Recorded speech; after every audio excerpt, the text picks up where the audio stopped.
قال ابن أب واسمه محمد الله في كل الأمور أحمد مصليا على الرسول المنتقى وآله وصحبه ذوي التقى. وبعد فالقصد بذا المنظوم تسهيل منثور ابن آجرومي. أعوذ بالله من الشيطان الرجيم.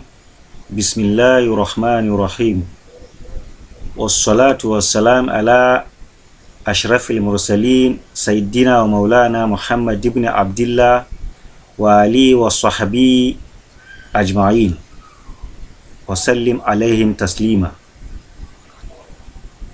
رب اشرح لي صدري ويسر لي أمري واحلل عقدة من لساني يفقه قولي. السلام عليكم ورحمة الله تعالى وبركاته. Brothers and sisters, inshallah we are going to commence the second lesson, which is referred to as Bab al-Kalam, the chapter of speech, from the book Nahw Al-muqadimah Al-Ajrumiyyah, authored by Sheikh Ibn Ubba, as we earlier explained in lesson 1.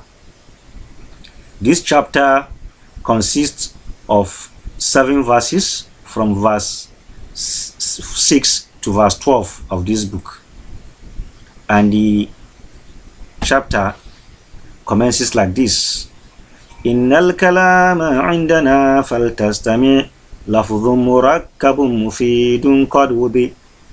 The author said, Al-kalama indana, the speech according to us the grammarians, faltastami, that you should listen. Lafdhun, it is that which is referred to as lafdhun, that which is referred to as murakkabun, that which is said to be mufidun, that which is said to be al-wadun.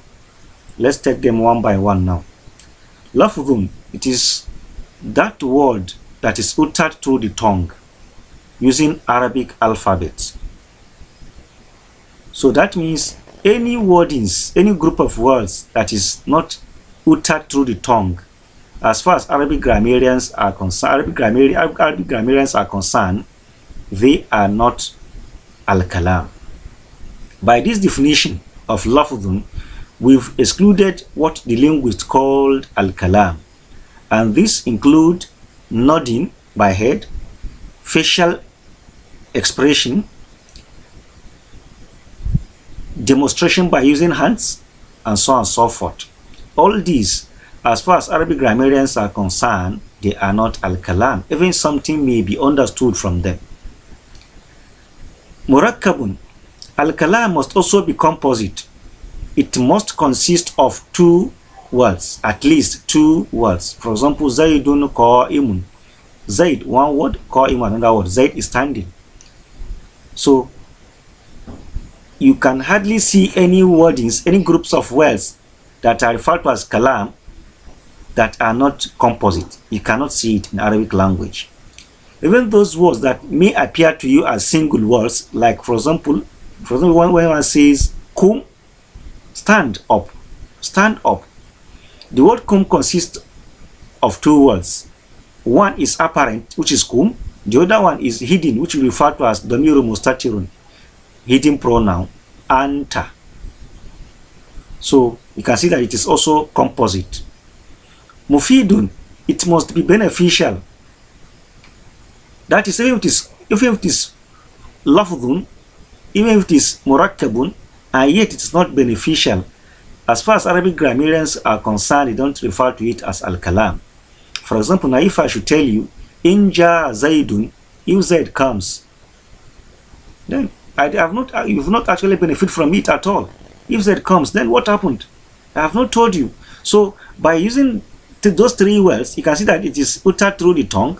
It is also murakkabun, composed, is a composed expression, but yet it is not referred to as al-kalam because there's no benefit, any benefit being derived from it by the person who is listening. Kadwudi, it must also be something that is intended. The word al-wadu, the Arabic grammarians gave 2 meanings for it. One, they say al-qasdu, by intention. By using this word al-qasdu, that excludes talking through dreams, talking by the mad people, and so on and so forth. Despite the fact they may be speaking Arabic through the tongue, through voicing out through their tongues, composite, beneficial, but provided they are not meant, as far as Arabic grammarians are concerned, they are not referred to as al-kalam. Some grammarians also said no, al-wadu means al-wadu bil-Arabi. That is, those words must be words that have set of meanings being given to them by the Arabs. With this definition again, we benefited that even if words are to be lafdhun murakkabun mufidun in any other language, provided it's not Arabic language, the Arabic grammarians do not consider them to be al-kalam by the word al-wadu bil al-Arabi. That is verse 1. Then the author entered verse 2 now. أقسام التي عليها يبنى اسم وفعل ثم حرف معنى. He said, أقسامه, the parts of speech التي عليها يبنى, which the speech is built upon, they are اسم, فعل, حرف معنى. He said, there are 3 parts of speech in Arabic language, unlike English language that has almost 9 or 10. Most of the things that are English language considered to be parts of speech are embedded into either ismu or fi'lun. For example, now in ismu, we have adjective, we have demonstrative pronouns, we have all the pronouns, they all fall under al-ismu, which is what? Arabic noun. So the speech consists of ismun, Arabic noun. This Arabic noun means something that has innate meaning, but it's not associated with time. For example, if you say the word Muhammad, once you hear the word Muhammad, you know it is somebody's name. So that means it has a meaning. But you cannot associate yesterday, today, or tomorrow with that name. So that is why we say it is innate, it has innate meaning, but it is not associated with time. Fi'ilun, the Arabic verb, also has innate meaning, but it is associated with time. That is different between fi'il and ismun. For example, the word hudur, attending, attendance, or I attending. If I say hadara Muhammadu, Muhammad came, or Muhammad attended, you can see that I have linked past to Muhammad now using the word hadara. The meaning still remains the same, which is attendance, but by changing it to hadara, I have been able to link past to the attendance of Muhammad to that place. If I say yahdaru Muhammad, Muhammad will come, Muhammad will attend, you can say I have linked present or future to the attendance of Muhammad. So verb generally has association with what? Time. Thumma here is interpreted to mean a wow al-atf, corroborative particle, which means and, harfu ma'ana, significant particle. The author deliberately used the word harfu ma'ana to exclude harfu mabna. Both of them are called harf. The first harf the scholar meant here is the particle. Those particles that when they exist either between verb or noun, they tend to have meanings. But harfu mabna are the Arabic alphabets, the makeup of each word. For example, I say harfun, ha, ra, fa. That is harfu mabna, which we otherwise call hurufu hijai or al-hurufu al-hijahiyya. But harfu ma'ana, for example, we said ila, mean, they all have meanings attached to them, especially when they are in the comfort, when they are within the vicinity of ismu and fi'il. The author continue in the 3rd verse. فالاسم بالخفض وبالتنوين أو دخول يعرف فكهما كفوا. He said, فالاسم, ismu here is the mubtada, what we call nominal subject. يعرف is the predicate, which we call khabar. فالاسم, the noun, يعرف is known by what? Al-khafdu, genitive keys. Now what we mean by genitive keys here is kasra, that is as a result of governments that precede a particular word. If you see a kasra on a particular word, and that kasra is as a result of some governments that precede it, then that word there is a noun. For example, we said Bismillahi. Bismi, you can see Bismi, ismu there is in kasra, is satas kasra, Bismi.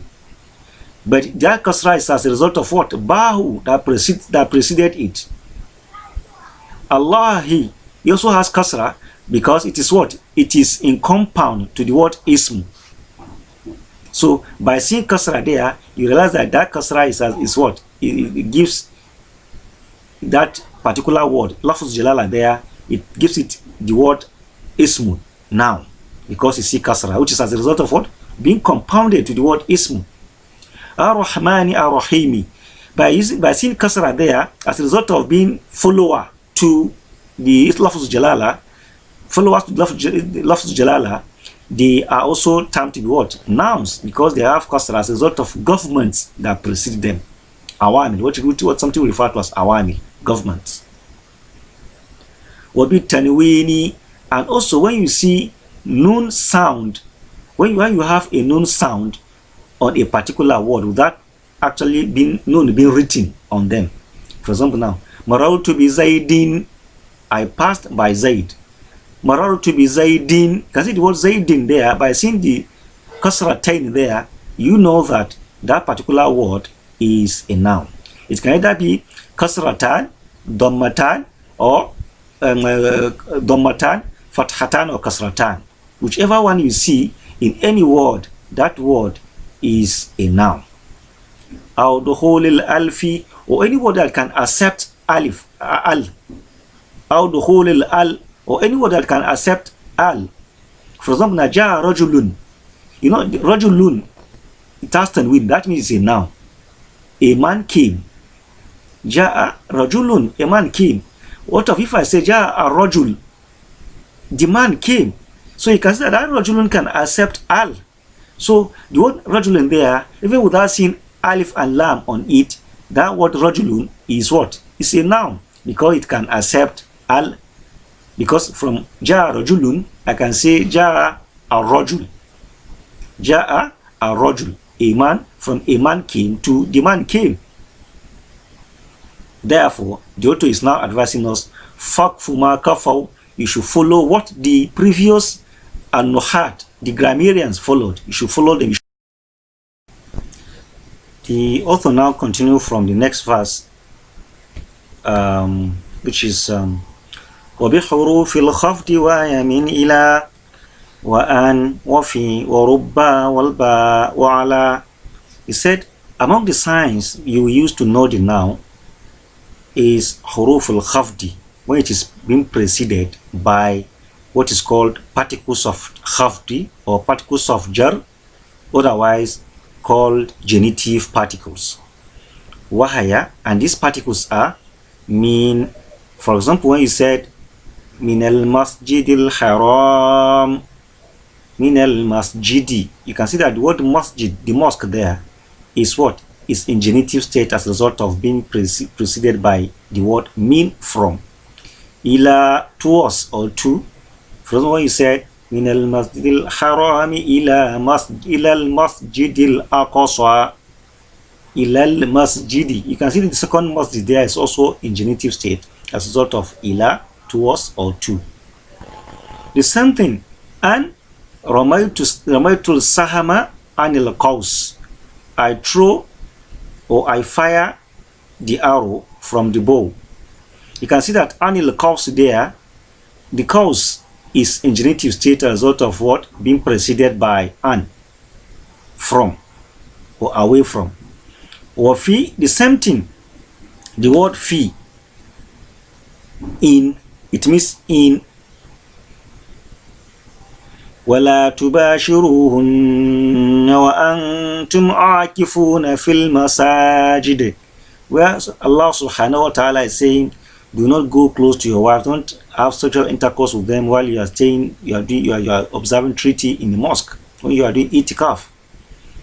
Fil masajidi. You can see that the word masaj, al-masajidi there, is in genitive state because of what? Fi that enters upon it. Or rubba, as well as rubba. Rubba has two meanings. It may mean perhaps, it may mean many. It may mean it's sometimes can be used for taklil, and it can also be used for takfir, depending on the context it's used within. Rasulullah said, Rubba sa'imin laysa lahu sawm illa ju wal ash. Many a fasting person don't have rewards for his fasting. Rather, it's only, observing hunger, and is only undergoing hunger and thirst.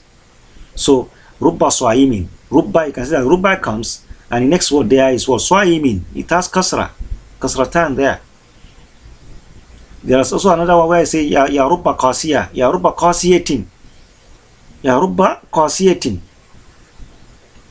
So the same thing happens to the bar. Well, bar, we mentioned bar the other time. The same thing to wa'ala, ala, jealous to ala al-kursi, I sat on the chair. Jealous to ala al-kursi. You can see that the word al-kursi there is in genitive state. Why? Because it is preceded by Allah. In the next verse, he said, wal kafu wallamu wa wata wa mudhu wa la'alla hata. He said, he has mentioned 1, 2, 3, 4, 5, 6, 7. Then the eighth particle now. He said al-kaf. This is when you use cow to be like. So now when you said Muhammadu kalbadar. Muhammad is like moon. It's like the moon. Kalbadari. Kalbadari. You can see that the word al-badar there is what? Is in genitive state as a result of being preceded by kaf. Subhanahu wa ta'ala said, Yawma takunu sama kalmuhuli. Kalmuhuli. So the same thing said, Wallam, the ninth one, he mentioned Allah. Lillahi ma fi samawati wa ma fil ard. Lillahi. The word lam there that preceded lafz jalala has made lafz jalala to be in genitive state as a result of it. Wawa'un wa ta. He said as well as wa'ul qasam. That is the particle of hot, which are 3 in number. Wa, ba, wa, ta. Wallahi, wallahi, wa shamsi, wa duhaha, wa shamsi. You can see that the word shams there is in genitive state because of wa'ul qasam that precedes it. Wa ta, tallahi, lakidan asnamakum. Tallahi, tallahi. Also there, it has also made the lafz jalala to be in what? To be in genitive state. Just because tau there is what? Particle of hot. The same thing with what? Billahi. Billahi lazi. So all the 3 of them, they are among the genitive particles. Move maja move yaumina. I have not seen him today. You can see that the move has placed yaumina in kasra, in genitive state. As a result of it, as a result of its precedence over yaumina. Move ma ra'aytuhu, move yaumina. I have not seen him today. Wa move, the same thing for move. Wa la'alla in the dialect of Bani Uqayl, they are one that used la'alla as a genitive particle. There was this word, what they used to say that a poet said, la'alla Allahi faddalakum alayna bi shay. La'alla Allahi faddalakum alayna bi shay. You can see that he used the word Allah there in genitive state as a result of la'alla that preceded it. That is what one poet said. The same thing, hata. Hata can also be used as a genitive particle. When it precedes any noun, it renders that noun genitive. Hatta matala'il fajr. You can see the word matala'i there.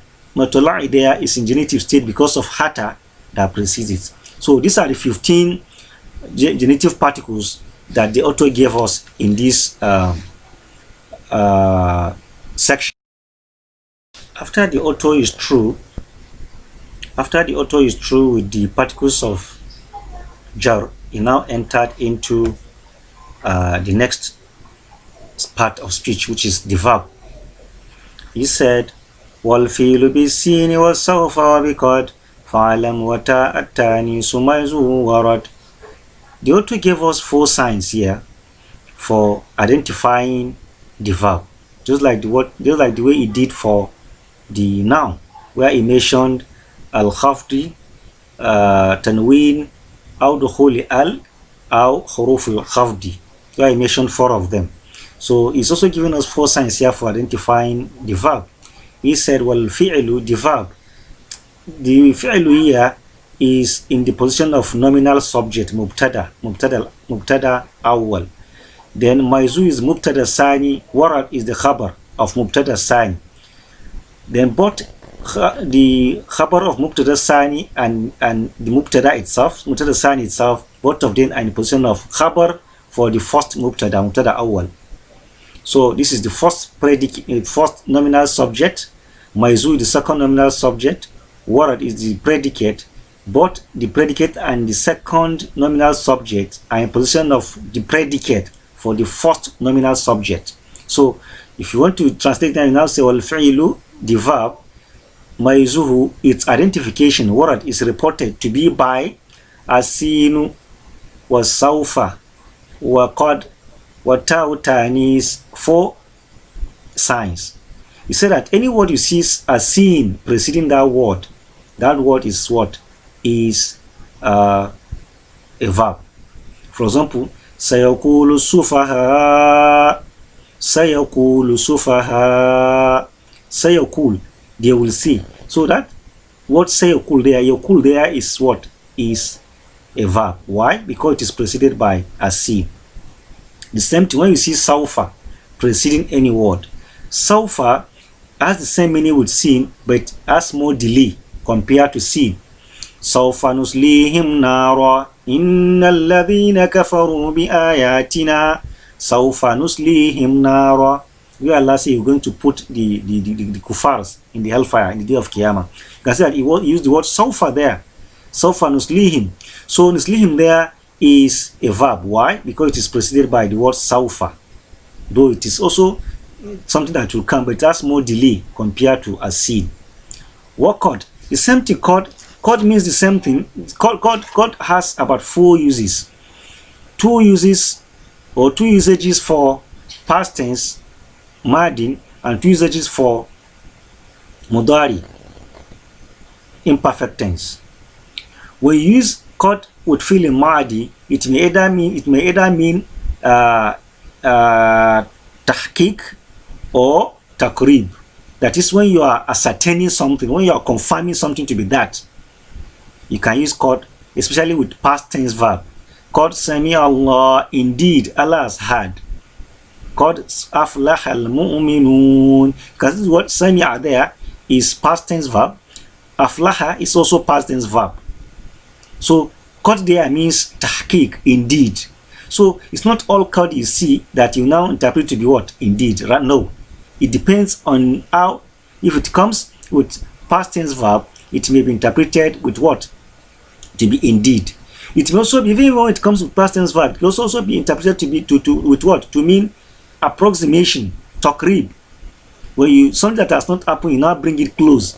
For example, when you say qad sami Allah, qad qamati salat, qad qamati salah, the salah is about to what? To start.